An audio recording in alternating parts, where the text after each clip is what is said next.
চেয়ারপারসনের সম্মানিত উপদেষ্টা জনাব হারুনুর রশিদ হারুন ভাই,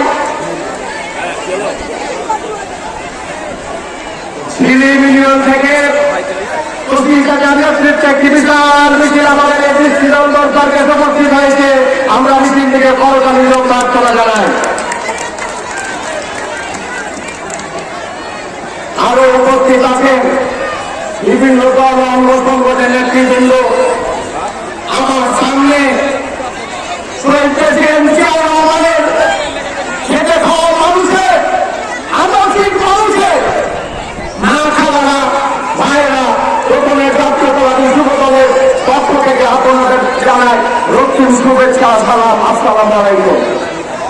আমরা একটি কথা বলব, আমরা আজকে 5 আগস্টের পরে যে বাংলাদেশ সৃষ্টি করতে চেয়েছিলাম, 5 আগস্টের পরে বাংলাদেশের যে নতুন সূর্য উঠেছিল তাকে আমরা বাংলাদেশের মানুষ বরণ করে দিয়েছিলাম।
আপনাদের সামনে